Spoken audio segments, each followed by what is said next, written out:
Alright, so if you're from India or Pakistan, you don't have to be a news junkie to know what happened today in the early hours of the morning.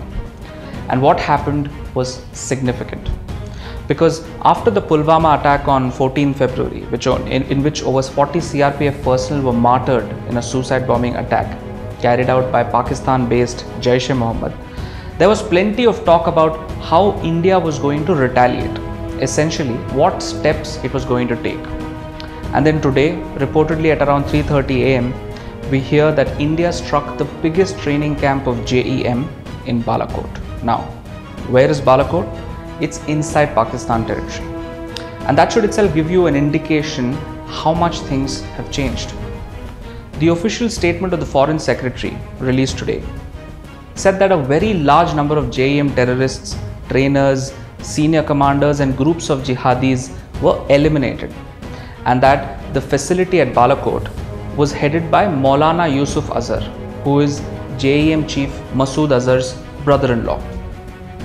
Of course, other small details have also emerged, such as that 12 Indian Air Force Mirage 2000 aircraft were used for the operation and so forth. But moving past the details, what do we think is the most striking about this attack? Now, there are a few important things. One is that by crossing the line of control and attacking beyond even the Pakistan occupied Kashmir region and into Pakistan, we've broken with tradition. Almost an unwritten rule that we once had. In fact, the last time we crossed over to the other side of LOC was during the 1971 war. So now the message is very clear. We'll go into Pakistan if we have to counter terror. We're not going to hold back. 2. You noticed who gave the briefing about the attack today? It was the Foreign Secretary. Now this is different from what happened after the surgical strike in the wake of the attack on Uri. At that time, it was the army that gave the briefing. Now, what does this emphasize? This is clearly emphasizing the non-military nature of the attack. You must have noticed, even in the use of the phrase non-military preemptive action in the official statement, the communication is that we are not going to war with Pakistan. No, we are only going after terrorists who want to do us harm. 3. Can we look at today's IAF strike as seeking to avenge the Pulwama attack? The Foreign Secretary said that this was a preemptive attack, which means that it is one carried out to prevent future attacks. Now, you can read this particular term that was used in two ways.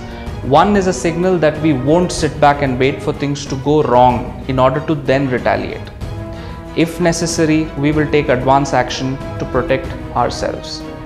Next is probably an invitation to Imran Khan, who has been constantly asking for actionable evidence in the wake of Pulwama, to go find the evidence of Jaish-e-Mohammed activity in the rubble that India has left in the morning.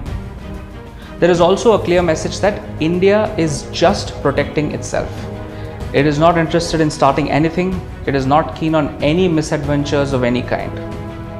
How you can look at this is pure self-defense and nothing else. This seems to be largely the communication that's coming out of the government. These are largely the points that have stood out as striking or significant. So what does India need to do now? It will have to be prepared for possible retaliation from Pakistan, as of course the Indian establishment knows better than any of us, because now Pakistan's pride is wounded. Now they might respond in a couple of ways. They might either step up suicide attacks in Kashmir or even elsewhere in India, or maybe they will look to strike a strategic asset inside India. Either way, the ball is now in their court, and it is honestly hard to see Pakistan coming out looking good or even halfway decent in the international community, howsoever it chooses to respond now. But for India, it has made its intentions going forward very clear. Self-defense, even if it means striking first. The days of hanging back and being merely reactive are now over.